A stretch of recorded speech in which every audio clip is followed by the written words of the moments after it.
వరుస క్రమం గురించి ఆలోచించడం. మామూలుగా చిన్నపిల్లలకు వరుస క్రమం గురించి గుర్తించడం కాస్త తక్కువగా ఉంటుంది. వారికి మనము వివిధ రకాల యాక్టివిటీస్ ద్వారా వరుస క్రమాన్ని గురించి తెలుసుకునే విధంగా చేయడం అన్నమాట.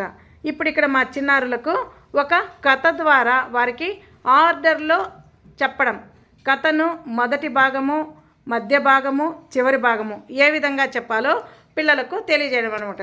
మామూలుగా పిల్లలు వారికి ఎక్కడ నచ్చితే అక్కడ వారికి గుర్తున్నటువంటి విషయాలను తెలియచేస్తూ ఉంటారు. ఆ విధంగా కాకుండా వరుస క్రమం గురించి పిల్లలకు తెలియజేయడం. అనగనగా ఎవరుండేవారు?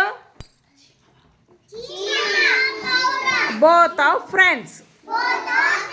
వాళ్ళిద్దరు మంచి ఫ్రెండ్స్, వెరీ గుడ్ ఫ్రెండ్స్ అనమాట. ఒకరోజు వాళ్ళిద్దరు నడుస్తూ వెళ్తూ ఉంటే చెట్టు పైన నుండి కిందకి ఎవరు పడిపోయారు? కింద ఏమునింది? Water tank. ఆ వాటర్ ట్యాంక్లోకి ఎవరు పడిపోయారు? చీమ పడిపోతూనే హ్యాపీగా ఉన్నిందా? ఎలా ఉన్నింది?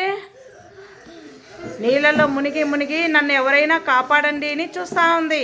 వాళ్ళ ఫ్రెండ్ ఎవరు? పావురం. అప్పుడు ఫ్రెండ్ పడిపోతాను ఎలా చూస్తుంది? చూడు, చెట్టుపై నుండి పావురం చూస్తే కింద ఎవరున్నారు వాటర్లో? చీమ. అప్పుడు ఆలోచన చేసింది. ఎవరు ఆలోచన చేసింది?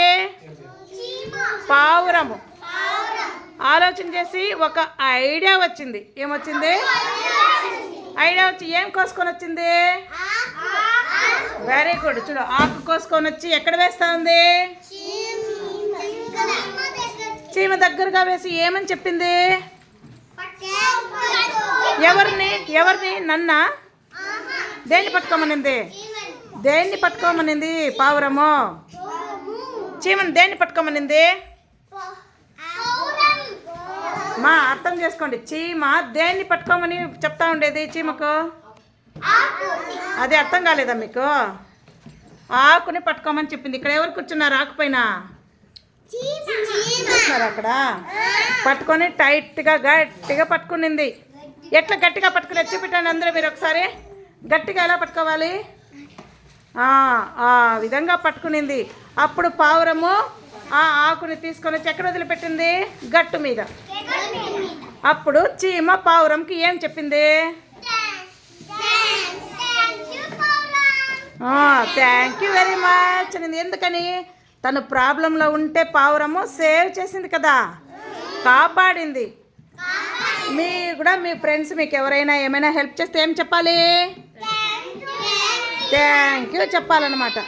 ఇది గుడ్ హ్యాబిట్స్ అనమాట. ఏమి? మనం ఎవరైనా ప్రాబ్లంలో ఉంటే వాళ్ళని సేవ్ చేయాలి.